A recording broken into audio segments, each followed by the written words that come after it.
Assalamualaikum warahmatullahi wabarakatuh. Halo teman-teman, perkenalkan nama saya Muhammad Fadilah. Saya mahasiswa dari Universitas Muhammadiyah Banten, jurusan Sistem Informasi, semester 1, kelas SIP dengan NIM 2220016. Pada kesempatan kali ini, saya akan membahas sebuah teknologi yang sangat familiar dengan kalian para mahasiswa, termasuk saya juga, yaitu sebuah printer. Tapi bukan printer yang biasa kalian gunakan untuk membuat sebuah makalah atau mencetak skripsi nanti ya.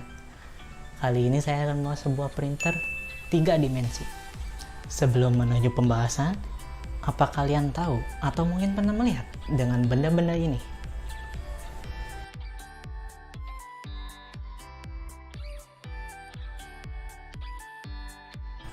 Tapi, apa kalian tahu bahwa benda-benda tersebut dapat dicetak menggunakan printer 3 dimensi?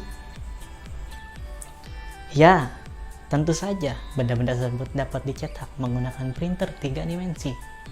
Printer 3 dimensi merupakan sebuah alat yang dapat mencetak benda yang tidak hanya dapat dilihat, tetapi memiliki fisik dan juga volume, atau yang biasa kita sebut dengan benda 3 dimensi. Printer 3 dimensi ditemukan dan dibuat pertama kali pada tahun 1984 oleh seorang ilmuwan bernama Charles Hull.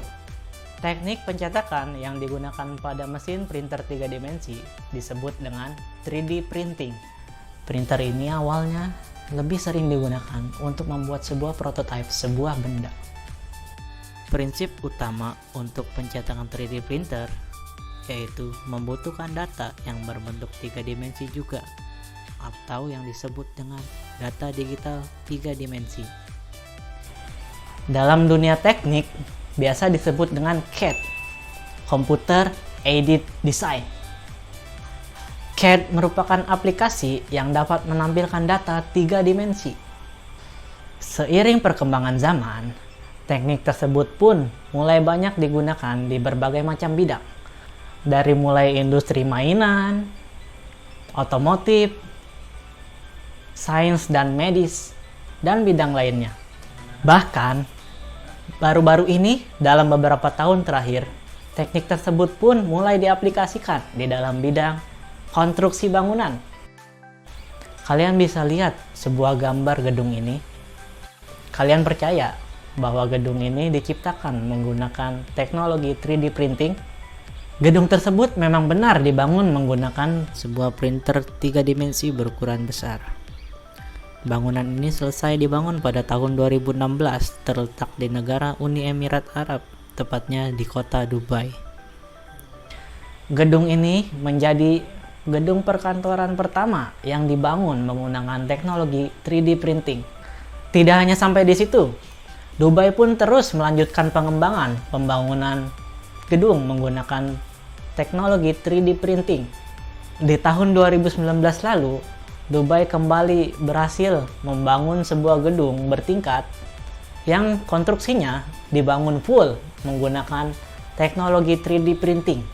Bangunan yang memiliki luas 250 meter persegi ini dibangun hanya membutuhkan waktu 17 hari saja dan hanya menggunakan 3 orang pekerja saja. Menurut Menteri Kabinet Uni Emirat Arab, Mohammed El-Gergawi, penggunaan metode 3D printing pada pembuatan konstruksi bangunan dapat memangkas waktu hingga 50-70% dan juga dapat memangkas biaya dari 50% sampai 80%.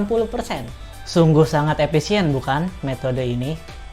Oleh karena itu, banyak negara-negara di dunia mulai menerapkan teknologi ini pada bidang konstruksi mereka. Seperti di kota Amsterdam, Belanda, mereka berhasil membangun sebuah jembatan dengan metode 3D printing ini.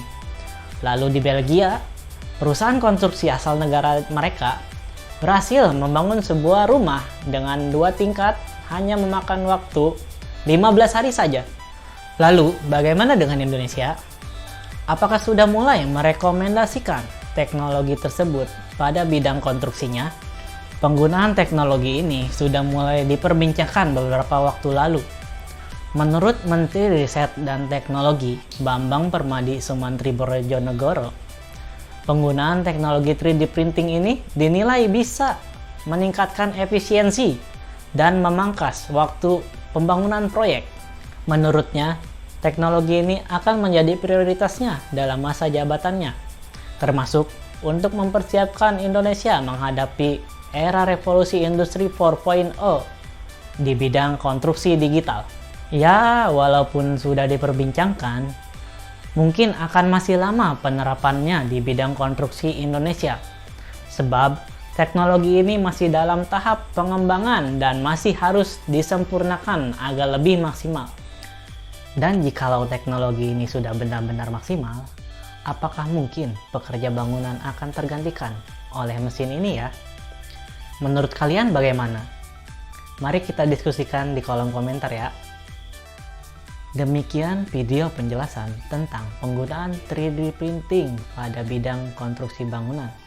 Cukup sekian dari saya. Wassalamualaikum warahmatullahi wabarakatuh.